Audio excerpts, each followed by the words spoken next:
আসসালামু আলাইকুম। Hello everyone, welcome back to my channel. আশা করছি আপনারা সকলে অনেক ভালো আছেন। নাজমাস কিচেন চ্যানেল থেকে সবাইকে জানাচ্ছি স্বাগত।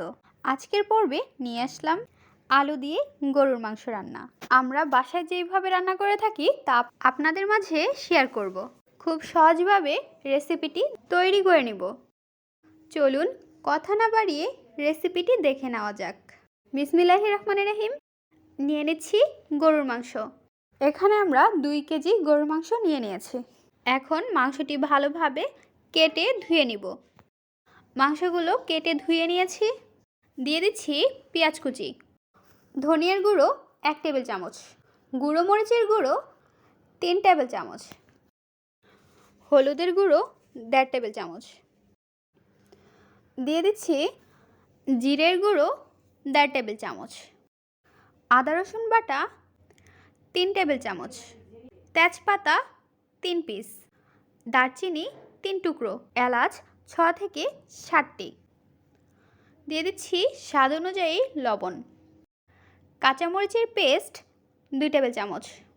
এখন হাত দিয়ে ভালোভাবে মিশিয়ে নিতে হবে।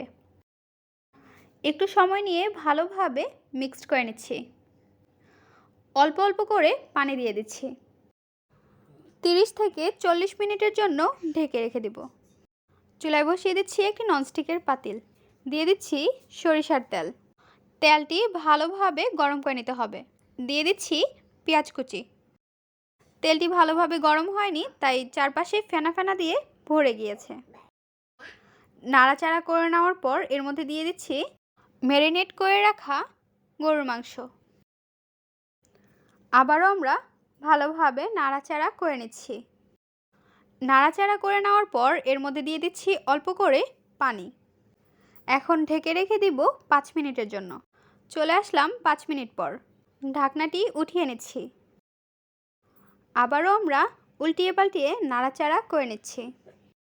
নাড়াচাড়া করে নেওয়ার পর আবারও আমরা ঢেকে রেখে দিব 5 মিনিটের জন্য। চলে আসলাম 5 মিনিট পর। ঢাকনাটি উঠিয়ে আবারও আমরা নাড়াচাড়া করে নিচ্ছি। এখন এর মধ্যে দিয়ে দিচ্ছি আলু। আলুগুলো দেওয়ার পর নাড়াচাড়া করে ঢেকে রেখে দিতে হবে। চলে আসলাম 5 মিনিট পর। নাড়াচাড়া করে নিচ্ছি। নাড়াচাড়া করে নেওয়ার পর এর মধ্যে দিয়ে দিচ্ছি পানি। আরেকটি চুলায় আমরা পানিটি ভালোভাবে গরম করে নিয়েছি। চলে আসলাম 15 মিনিট পর। ঢাকনাটি উঠিয়ে আবারও আমরা নাড়াচাড়া করে নিচ্ছি। ঢেকে রেখে দেব 10 মিনিটের জন্য। চলে আসলাম 10 মিনিট পর। ঢাকনাটি উঠিয়ে এর মধ্যে দিয়ে দিচ্ছি ভাজা জিরে গুঁড়ো এবং গরম মশলার গুঁড়ো। ছিটিয়ে দেওয়ার পর নাড়াচাড়া করে নিতে হবে। লো ফ্লেমে 5 মিনিটের জন্য রেখে দেব। তৈরি হয়ে গেল অতুলনীয় স্বাদের গরুর মাংস আলু দিয়ে। এইভাবে গরুর মাংস রান্না করে রুটি বা পরোটা, পোলাও, ভাতের সঙ্গে পরিবেশন করে নিতে পারেন। বাসায় গেস্ট আসলেও এইভাবে গরুর মাংস রান্না করে নিতে পারেন।